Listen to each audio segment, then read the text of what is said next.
Buongiorno a tutti, ce la facciamo.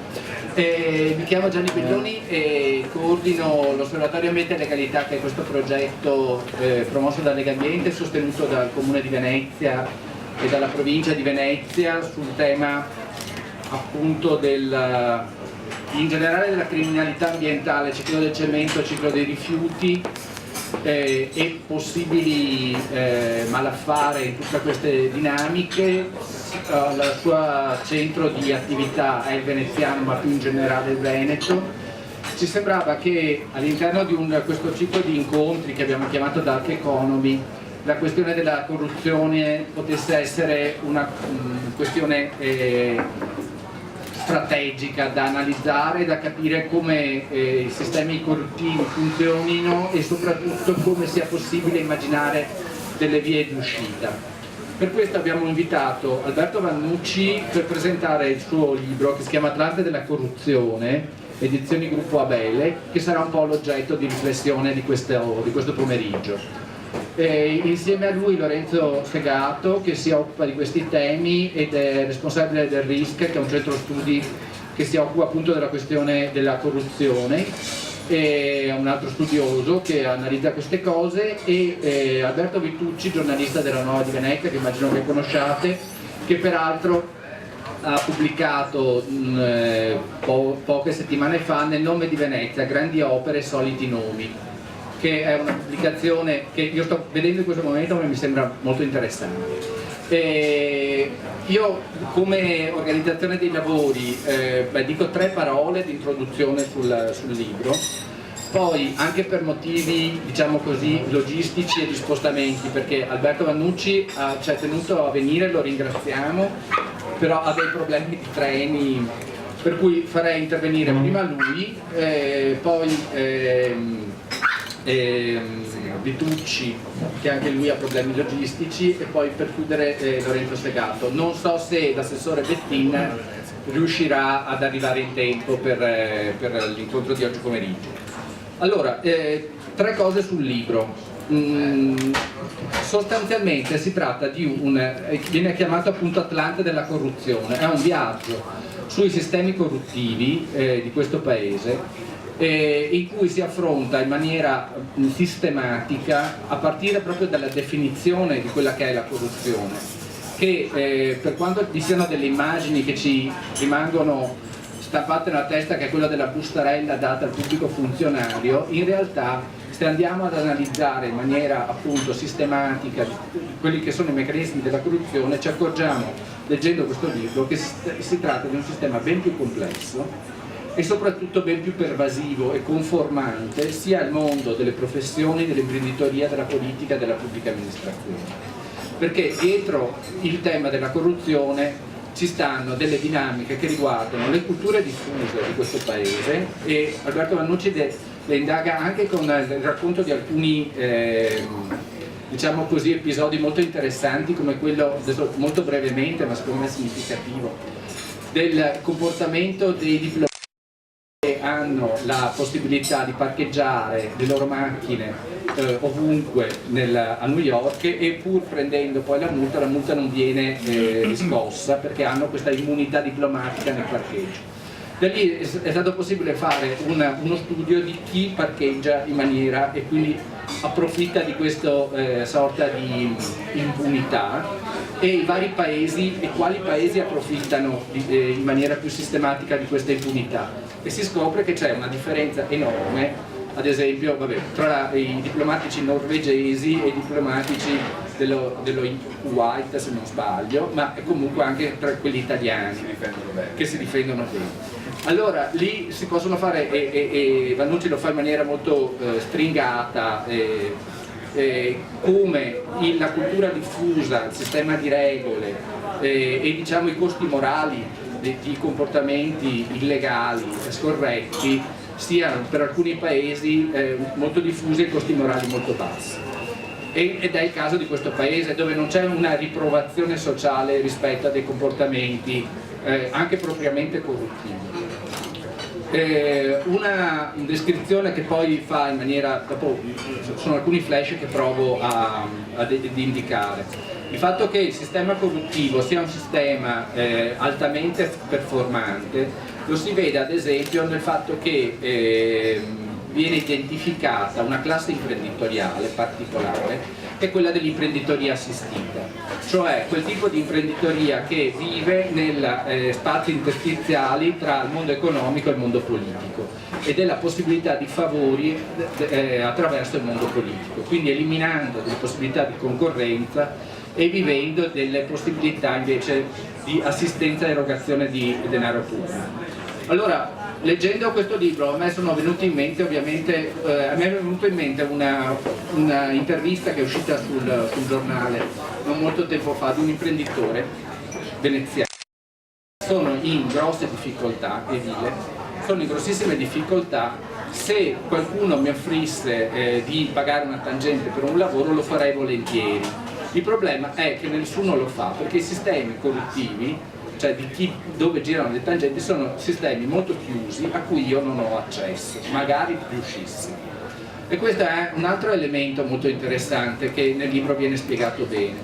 Il sistema della corruzione non è un sistema semplice e spontaneo, ha tutti dei codici di comportamento, delle connivenze, delle capacità anche di regolazione della corruzione che è altamente complicata. Non è che uno si sogna di mollare lì la busta all'assessore o al pubblico funzionario. C'è tutta una serie di approcci, di verifiche sul fatto che vi sia una cultura comune, una connivenza comune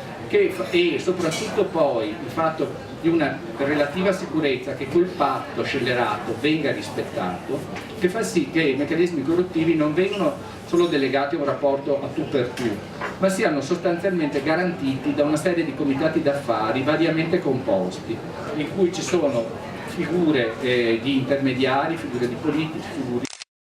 che in qualche modo riescono a tenere sotto controllo il meccanismo corruttivo. Il meccanismo corruttivo,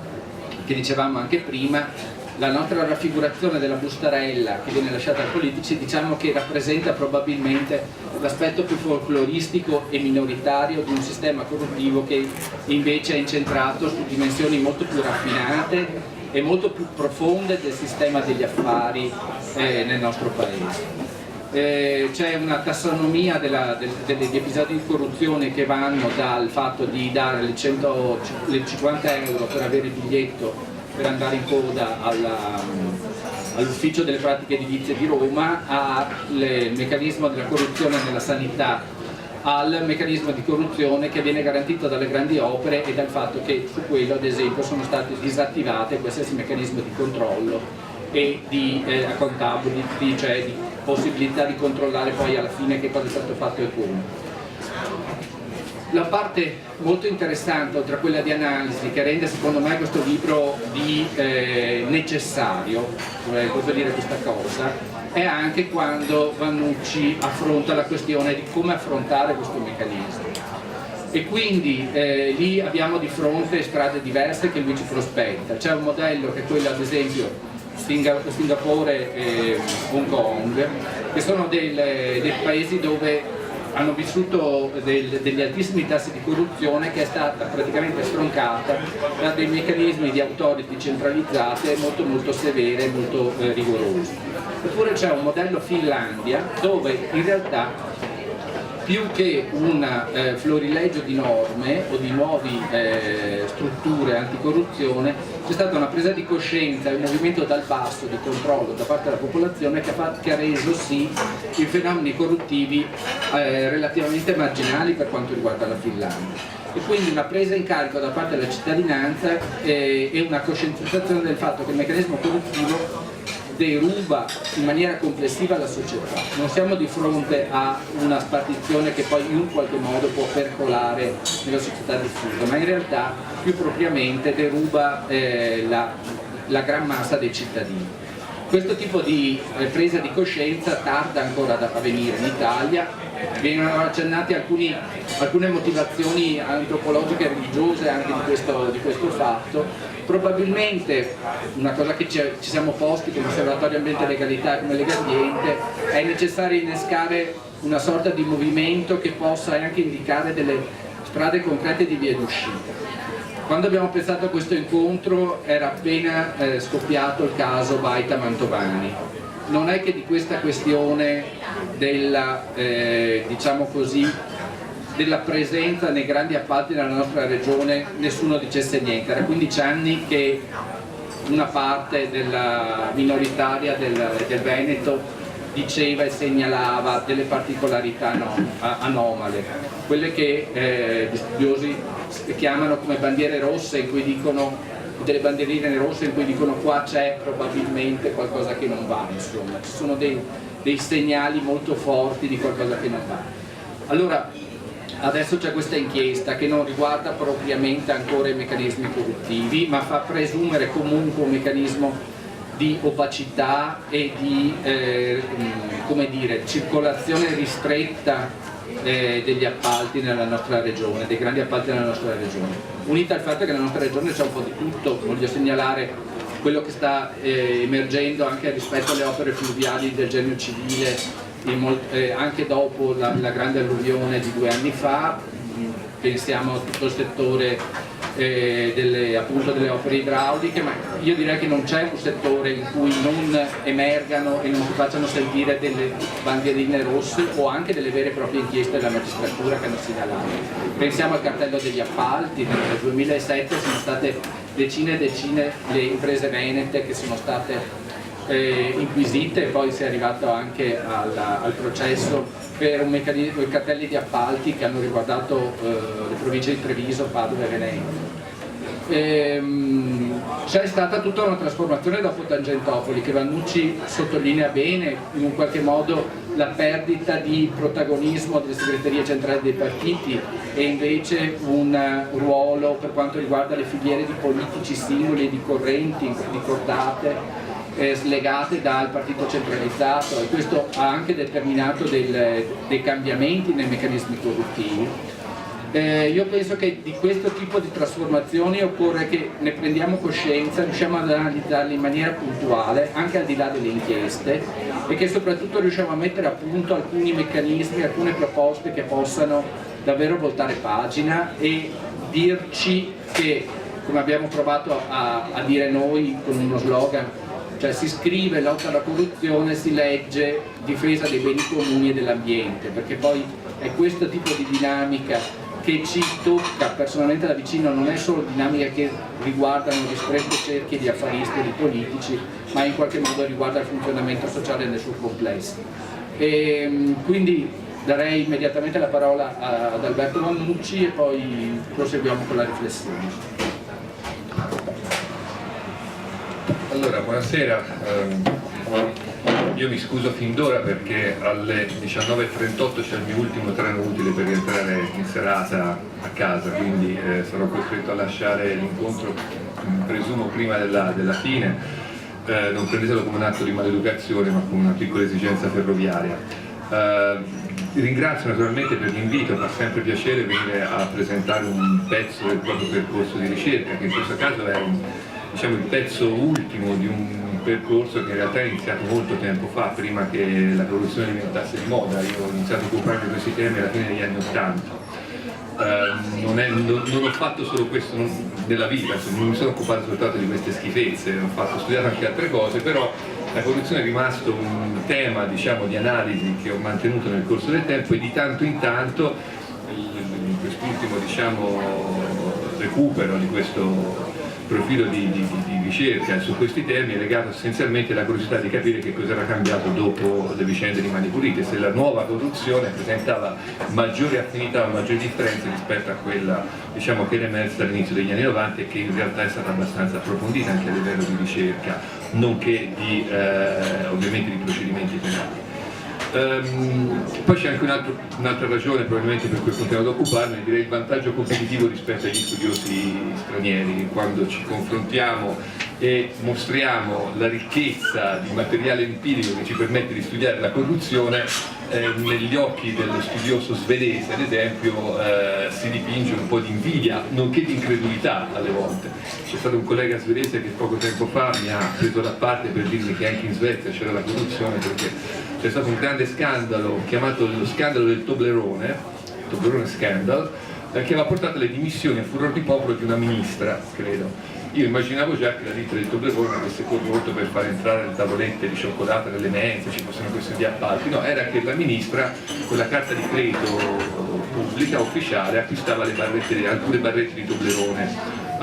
E questo ha comportato appunto a furor di popolo. Io ero tentato quasi di raccontare qualcosa sulla vicenda Fiorito, poi ho detto beh, lasciamo perdere perché se no mi si traumatizza. Però ecco, capirete che per chi si occupa di questi temi e ha, diciamo, accesso a questa massa di informazioni, di dati,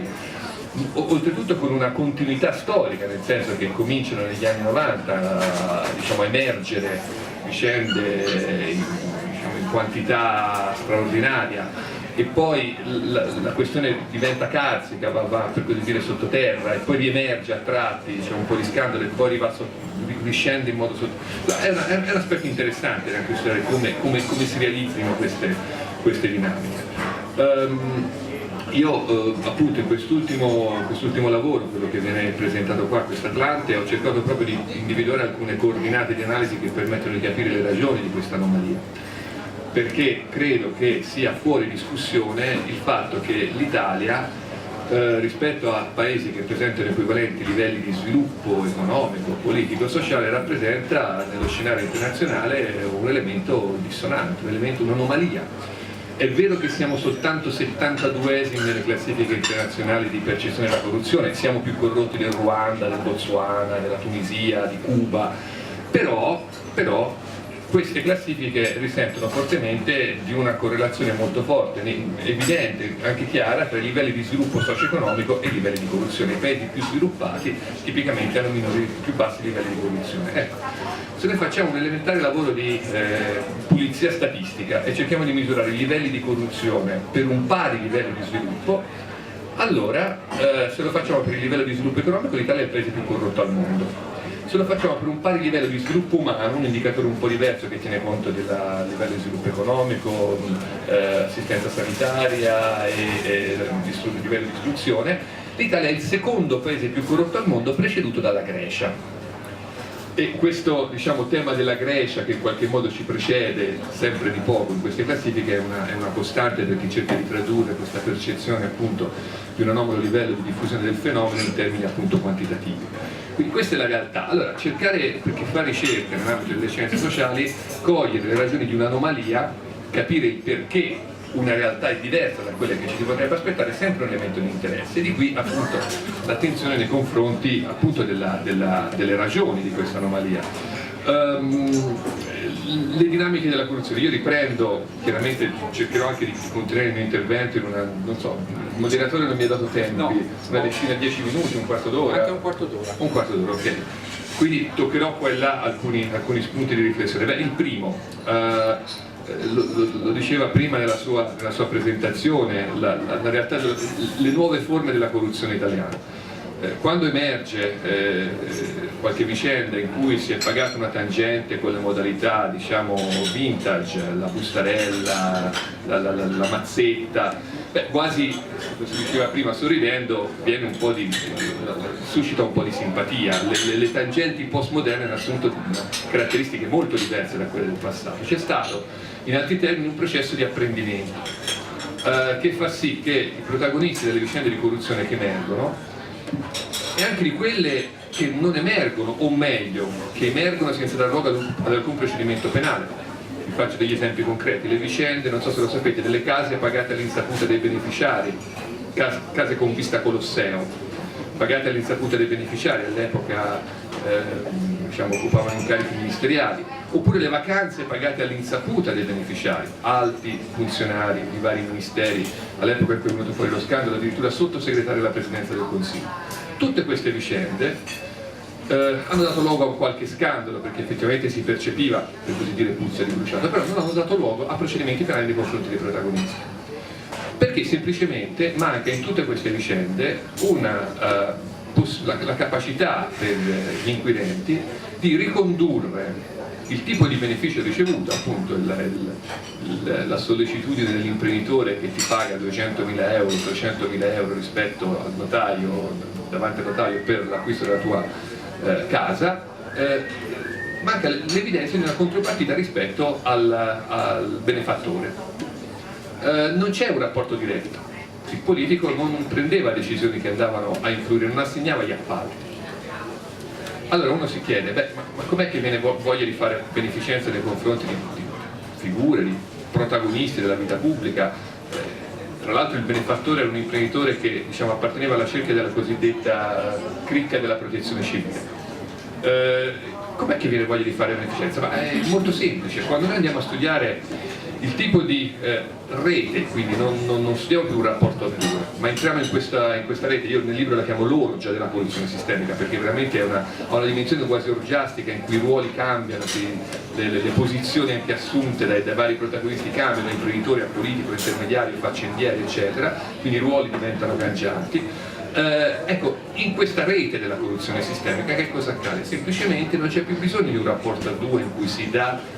l'appalto, la licenza, la concessione per ricevere in cambio la tangente, che è, come dire, la fattispecie che il nostro codice penale ancora configura come realtà della corruzione e che è una realtà purtroppo superata, non all'altezza, diciamo, delle competenze, del know-how che i protagonisti della corruzione hanno assunto nel corso del tempo. Noi osserviamo semplicemente che la rete di scambi di contropartite si è fatta più vasta e ramificata. E allora l'imprenditore paga l'appalto al politico, il quale naturalmente si fa garante della promozione dell'alto funzionario, che a sua volta si fa intermediario nei confronti di un'impresa, che entra in rapporti con un funzionario, che a sua volta magari fa vincere l'appalto all'imprenditore che all'inizio della storia aveva pagato la casa iniziativa del primo protagonista. Si allarga la rete degli scambi. Che cosa richiede una rete di rapporti di questo tipo? Richiede molta fiducia per i protagonisti. Occorre che ci sia la garanzia che alla fine della storia qualcuno non si dimentichi di ricambiare il favore ricevuto. Occorrono dei garanti. Lo si diceva prima, la corruzione sistemica, già quella di Mani Pulite, ma anche quella che emerge successivamente, non è una realtà, come dire, anomica, priva di regole, al contrario, è una realtà fortemente regolata. Le regole occorrono, perché altrimenti i protagonisti non saprebbero come orientarsi,